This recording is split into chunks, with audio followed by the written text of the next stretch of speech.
Olá, sejam muito bem-vindos à Hack & Roll Academy. Eu me chamo Maico Vitali e hoje iremos dar continuidade à série sobre engenharia reversa de aplicações Android. Dessa vez, vamos falar sobre as aplicações que nós utilizamos para fazer o processo de engenharia reversa. Portanto, puxe uma cadeira, tire o seu chapéu e lembre-se, hacker, hackeia.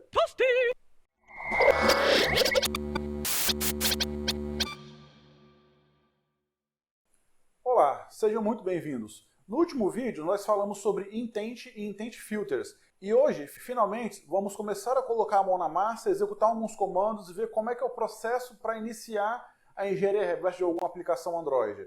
Eu gostaria de aproveitar e pedir para você já deixar aquele joinha no vídeo, compartilhar, se inscrever no canal e não esquecer de ativar o sininho para você sempre receber as notificações quando tiver vídeo novo. Uma outra forma de receber notificação é seguir a Hack & Roll Academy nas redes sociais. Temos um grupo no Telegram e temos também a página oficial da Hack & Roll no Instagram. Todos os links e referências estão na descrição do vídeo logo aqui embaixo.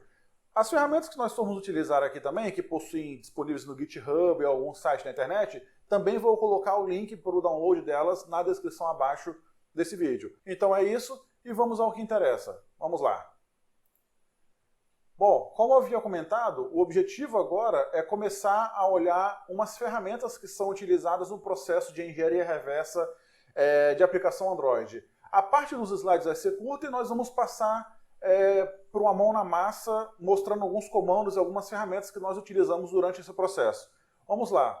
Aqui eu vou apresentar somente as principais ferramentas que eu uso praticamente em todo o teste mobile que eu faço ou quando eu quero fazer o processo de engenharia reversa de alguma aplicação, que também faz parte do pentest nas aplicações mobile.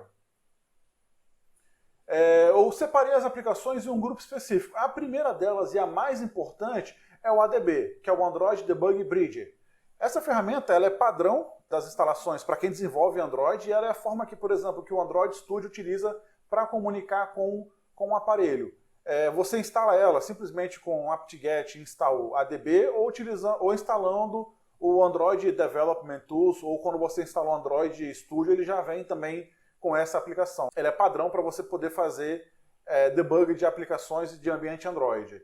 Uma outra aplicação que nós temos é o comum, que é o OneZip, porque para quem não sabe, o arquivo APK, que é o arquivo do pacote da aplicação Android, ela nada mais é do que um arquivo zip com uma extensão diferente. Então você consegue renomear esse arquivo para zip e utilizar o OneZip para você descompactar ele. Porém, quando você descompacta ele, o conteúdo do código-fonte compilado em bytecodes, ele está no formato DEX. E para você tentar fazer a engenharia reversa desse arquivo, nós temos que converter ele para o formato jar. E isso é feito através do Dex2Jar, que é uma ferramenta que você passa simplesmente o arquivo DEX como argumento e ele converte para arquivo jar. E aí você consegue seguir o processo de engenharia reversa do código Java, do jar compilado. Um outro conjunto de ferramentas que a gente utiliza bastante é o APK-Tool com o KeyTool e o Jar Signer. O APK-Tool ele vai descompactar a sua aplicação e já descompactar também os seus arquivos DEX. Só que ele não vai decompilar ele para o formato Java, ele vai decompilar para o formato Smile.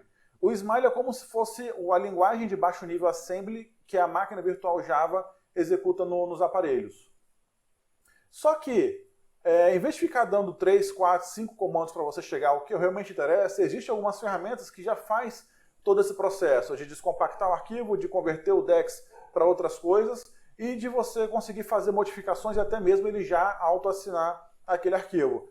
As principais que nós temos é o JDGui, o JADX e o Bytecode Viewer. A gente vai ver como é que é o JADX e o Bytecode Viewer, que são as que são mais utilizadas. Inclusive o Bytecode Viewer, ele possui diversos decompilers integrados a ele, incluindo o JDGui e o JADX. E a outra ferramenta que nós não vamos entrar em detalhe nesse vídeo, vamos entrar em detalhe só na parte de análise dinâmica, é o Frida, que com ela você consegue injetar um interpretador dentro da imagem do processo de execução do seu aplicativo e utilizar um código JavaScript simples para você instrumentar a aplicação. Então você consegue hoocar, consegue fazer modificações em tempo real e consegue fazer diversas outras coisas realmente interessantes no processo de análise da sua aplicação. Bom, o que nós vamos entrar um pouco mais em detalhe hoje é sobre o ADB, que é o Android Debug Bridge. Eles são vários comandos, só que aqui eu apresentei os comandos principais que eu utilizo praticamente sempre que eu faço ou teste de segurança ou a engenharia reversa de alguma aplicação. A estrutura básica dele é ADB, o comando e os argumentos. Por exemplo, o primeiro comando que nós temos é o comando logcat. Ele simplesmente traz para você o conteúdo dos logs que as aplicações mandam para o console do Android. Então é bem comum, por exemplo, a aplicação loga coisas demasiadamente desnecessárias e quando você, com o logcat, que você não precisa de root para você conseguir ler o conteúdo dos logs, você consegue interceptar login e senha que a aplicação utiliza para autenticar. Por quê? Porque ela está com um código de depuração, ela tem um código de log nela, que quando você vai autenticar na aplicação, ela manda para o console de log o login e a senha. Detalhe, qualquer aplicação consegue ler o conteúdo desse logcat. Dois comandos também que estão em conjunto é o queueServer e o startServer. Praticamente a gente não tem que usar eles, porque quando a gente dá, por exemplo, um ADB shell e o serviço não está em execução, ele automaticamente executa o startServer. Por exemplo, eu utilizo esse comando quando eu vou dar um ADB shell e ele fala que a versão do meu ADB está incompatível com a versão do ADB que está em execução no aparelho. Então eu dou um ADB queueServer e dou um ADB startServer, porque ele atualiza essas versões em execução. O outro comando que nós temos é o ADB devices-L, o "-L" opcional. O que ele faz? Ele lista quais são os aparelhos que estão disponíveis, seja em emulador, seja pelo USB, ele mostra quais são os aparelhos, quais são os dispositivos que estão disponíveis para você se comunicar por ADB. E se você tiver mais de um, você tem que passar aquele último comando, ADB-S, falando qual device que você quer executar aquele aparelho. Se tiver somente um, ele vai sempre utilizar aquele aparelho que você tem. Como eu falei, nós temos o ADB Shell, que ele vai me dar uma shell restrita dentro do aparelho. E se esse aparelho for rootado, você consegue utilizar o ADB root ou o ADB unroot para você habilitar ou desabilitar. Porém, esse tipo de recurso só é possível quando você tem a imagem padrão do fabricante e quando essa imagem ela permite você fazer root. Caso você tenha uma imagem customizada ou tenha feito um root próprio, você tem que dar um ADB shell e depois dar um su dentro da shell para você escalar para root. Os outros dois comandos que nós temos, eles são muito úteis, por exemplo, quando eu quero interceptar a comunicação daquela aplicação pelo burp. Em vez de eu mandar o aparelho com o proxy passando pelo burp através da rede local para poder conseguir interceptar, o que eu faço é, por exemplo, eu dou um ADB forward, eu coloco 8080 local no aparelho, apontando para 8080 na minha máquina. Dessa forma, quando eu configuro o proxy na máquina, eu aponto ele para localhost 8080 e o proxy ele vai sair pelo próprio ADB na porta USB da máquina, sem ter que trafegar pela rede. Talvez quando eu for falar mais no futuro, porque não é o foco da engenharia reversa, mas se eu for falar sobre teste de segurança, essas coisas, dá para explicar alguns truques que a gente pode utilizar para otimizar o processo de teste. E esse é um deles, não utilizar a rede local. Você pode passar todo o tráfego pela porta USB da máquina.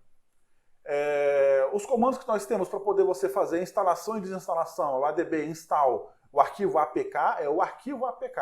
Você tem que ter um APK para instalar, ele não instala pelo package name. E o ADB uninstall, que ele vai desinstalar pelo package name, aquele br.com.empresa.aplicação. Esse é o package name. E temos o ADB sideload, que coloca o aparelho em modo sideload, caso você queira mudar a ROM dele ou alguma coisa assim. Isso é comum quando você quer instalar uma imagem com root ou essas coisas, que foge completamente o nosso objetivo aqui. Para você mandar arquivos e tirar arquivos do aparelho, é semelhante ao GitHub. Você vai dar um ADB push, o nome do arquivo local que você quer e para onde você quer mandar ele dentro do aparelho, lembrando que você vai enviar como um usuário comum. Então é recomendado você mandar, por exemplo, para o SD card e dentro da shell, com ADB shell, você escala para root com o comando su e copia do SD card para onde você quer. E o ADB pool faz o inverso, você tira do aparelho um arquivo e manda local na sua máquina. Se você não especificar o local, ele vai copiar para o seu diretório atual. Dentro do ADB shell, nós temos diversos comandos, e é bem comum a gente executar comandos sem ter que necessariamente entrar dentro da shell. Três comandos comuns que nós temos é o AM, o PM e o DPM. O AM é o Activity Manager. Quando você quer fazer chamar alguma coisa específica de Activity, lembra o que é Activity? Se não lembrar, vai nos vídeos anteriores que eu explico. Você utiliza o ADB Shell AM para você integrar com as Activities dentro do aparelho.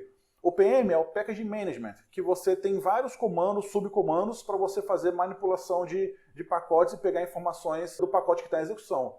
E o DPM, que é feito através do ADB Shell DPM, ele é responsável pelo Device Policy Management. Ou seja, você consegue fazer a administração de quem é admin no aparelho, porque você consegue ter aplicações que são administradoras do aparelho. Você consegue configurar essa questão de quem é admin, você consegue configurar as policies do aparelho internamente, entre diversas outras coisas, que também foge um pouco do escopo. E uma outra coisa que a gente utiliza bastante para poder gerar evidência é o ADB Shell Screenshot e o ADB Shell Screen Record. O screenshot ele só vai tirar um screen da tela e você fala qual arquivo PNG que você quer ou qualquer outra extensão que ele converte. E o Screen Record você fala qual que é o arquivo que ele vai salvar. Essa aplicação do Screen Record ela não é assíncrona, então ela vai travar, esperar você dar um Ctrl+C para ela finalizar. E para lembrar que esses arquivos eles ficam armazenados por padrão dentro do SD card do aparelho. Então você tem que utilizar o ADB Pool para você tirar aquele arquivo de dentro do SD card e trazer para sua máquina local. Bom, essa era o que eu tinha para falar sobre o ADB. E aqui nós vamos passar então para um exemplozinho. Aqui na direita da tela nós temos um Nexus, que é o meu aparelho, realmente é um aparelho físico. E o que eu vou fazer é o seguinte, eu tenho um aplicativo aqui, que é um Insecure Bank. E esse aplicativo, ele está em formato APK e eu quero instalar ele dentro do meu aparelho. Para poder ativar o ADB já está ativo aqui no aparelho, mas eu vou explicar o processo como é que é. Você vindo na parte de System, tem um Developer Options. Ele não vem habilitado por padrão, ele é desativado através de um easter egg que tem no aparelho. Caso ele não esteja aparecendo no seu aparelho, você vem no sobre o seu telefone e no final tem esse Build Number. Quando você clica nesse Build Number algumas vezes, ele começa o contador 5, 4, 3, 2, 1 e aparece agora você é um desenvolvedor. E quando você voltar, esse novo item no menu aqui ele vai aparecer. Isso é um easter egg que praticamente eu sempre utilizei nos Androids. Não sei se algum deles possui isso de maneira diferente, mas eu sempre utilizei esse. Quando você vem aqui, ele tem diversas opções que você utiliza. Uma opção que eu sempre habilito aqui, por exemplo, é Stay Awake, ou seja, a tela nunca vai apagar e nunca vai bloquear enquanto estiver no USB conectado. E a outra que a gente utiliza é esse USB Debugging. Esse USB Debugging que permite você conectar no aparelho com o ADB. Então, tendo isso aqui habilitado, se você não tiver instalado, você vai instalar ele com apt-get install ADB. Aí você consegue instalar ele. Caso você esteja com o ADB já habilitado, você simplesmente pode dar um ADB devices-L. E ele vai mostrar quais são os aparelhos que tem conectado. No caso, eu só tenho um aparelho, então não preciso especificar qual é o aparelho que eu quero executar os comandos. Se eu quiser pegar uma shell no aparelho, eu dou um ADB shell. E eu caio com uma shell dentro do aparelho. Porém, eu não estou com uma shell privilegiada. Como nesse aparelho aqui eu já fiz o root dele, e foge um pouco o escopo aqui de fazer o root, até porque para fazer engenharia reversa de aplicação, você não precisa de estar com o aparelho rootado. Mas só para ter uma ideia, aqui se eu simplesmente der um su, eu vou passar como root no meu aparelho. E apareceu um banner aqui, né, falando que foi cedido uma permissão de superusuário para a minha shell. Mas aqui não é o foco trabalhar com root. Então, como eu havia falado, nós temos aqui um aplicativo e eu quero instalar esse aplicativo no meu aparelho. Como eu falei, a gente simplesmente dá um ADB install Insecure Bank app. E ele vai, através do USB, ele vai instalar esse aplicativo dentro do nosso aparelho. E acessar o aplicativo normalmente. E como é que eu vejo quais são os aplicativos que estão instalados? É através do Package Manager. Eu posso muito bem entrar na shell aqui, dar um PM list packages, que ele vai listar todo mundo. Ou eu posso simplesmente fazer isso por fora. Eu dou um ADB shell PM list packages. E aqui eu posso dar um grep aqui para pegar só o meu Insecure Bank. E ele trouxe aqui qual que é o nome do meu pacote do Insecure Bank. Eu copio esse camarada, vamos supor, eu instalei esse aplicativo pela loja. Eu instalei esse Insecure Bank pela loja da Play Store. Eu simplesmente dou um ADB shell PM list packages e procuro por ele. Quando eu tenho o package name dele, eu tenho que procurar saber qual que é o path dele internamente. Então, é adb shell pm path, e eu coloco o nome do pacote que eu estou querendo. E ele vai trazer para mim qual que é o nome do arquivo APK que está dentro do aparelho. E agora eu posso dar um adb pull para tirar esse arquivo de dentro do aparelho e trazer para minha máquina. E agora eu trouxe ele para minha máquina. Se reparar, esse arquivo aqui ele é exatamente o mesmo arquivo que nós instalamos lá dentro. Ou seja, a primeira etapa que a gente tem que fazer para poder fazer engenharia reversa da aplicação é extrair o APK dessa aplicação. Você pode instalar ele pela loja e extrair ele utilizando esse processo. Dá um adb shell pm list e você dá um adb shell pm path para você pegar qual que é o caminho dele instalado e dá um adb pull para você extrair o APK de dentro desse aplicativo. E aí que entram as outras ferramentas para a gente poder conseguir fazer a análise desse APK. Como eu falei, eu tenho aqui como exemplo duas ferramentas. Uma delas é o JADX e a outra é o Bytecode Viewer. Elas são muito, muito parecidas. Então vamos começar aqui pelo JADX. Ela é uma ferramenta com interface gráfica. Deixa eu entrar no diretório dele aqui. JADX GUI. Ela é uma ferramenta com uma interface gráfica, então fica mais fácil da gente conseguir fazer análise. E ela já carregou no nosso diretório aqui. Quando eu carregar o APK, ela vai fazer todo o processo de descompactar esse APK, de converter o DEX para código Java e de trazer para mim o código Java da aplicação. Então, se você vier aqui no Android com Android Insecure, que é o nosso nome do nosso pacote, é com Android Insecure Bank. Se você vier aqui, você já consegue acessar todas as classes dessa aplicação. Se você vier, por exemplo, do login, você clica e vem o código Java para você já decompilado. E aqui é a primeira etapa que você tem que fazer. Você tem que ler esse código para você tentar identificar os pontos que você precisa de fazer alguma modificação ou quer fazer algum tipo de análise. Temos também, dentro do Resources aqui, o nosso Android Manifest. Lembra que a gente falou desse Android Manifest antes? Aqui quais são as permissões que ela pede, quais são o Intent Filter, por exemplo, main e launcher, quer dizer que essa aqui é a minha main activity, ou seja, quando roda a aplicação, a primeira activity que roda é o login, temos as outras activities dela aqui também, temos um broadcast receiver nela, ou seja, temos diversas coisas. E o bacana dessa aplicação é que ela é uma aplicação cheia de vulnerabilidades propositais, para você estudar essa parte de segurança em mobile. De maneira semelhante, nós temos o Bytecode Viewer, que é um arquivo JAR que você baixa direto no GitHub, e ele faz a mesma coisa praticamente. Você vem aqui, File, Add, eu vou lá na Academy, Android, Base App, e ele vai decompilar a aplicação também. Só que ele tem uma particularidade.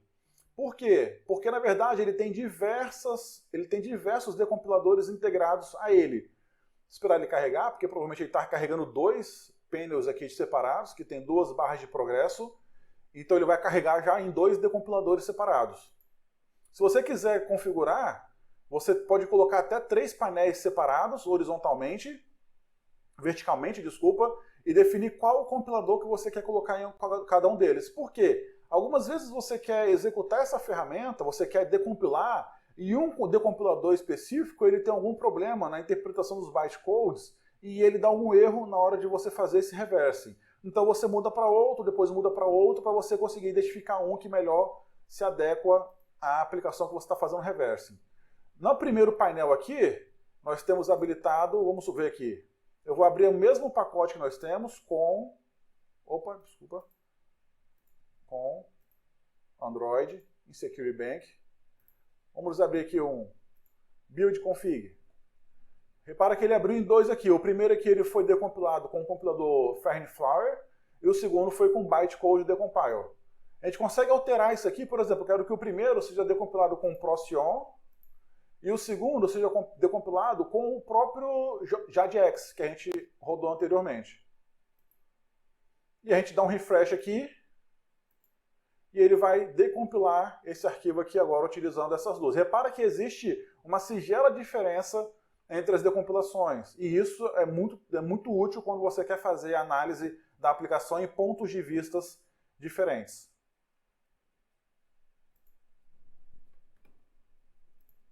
Bom, pessoal, essa é a parte que eu queria compartilhar com vocês. Fica como dica aí de você pegar algumas aplicações que vocês têm instalados e fazer esse processo de você listar as aplicações, extrair o APK e abrir o APK em algum desses decompiles para você olhar o código.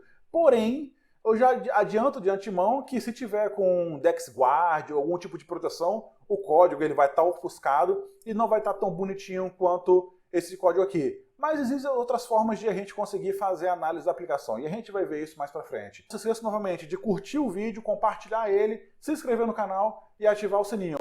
Abraço, galera. Hack the Planet.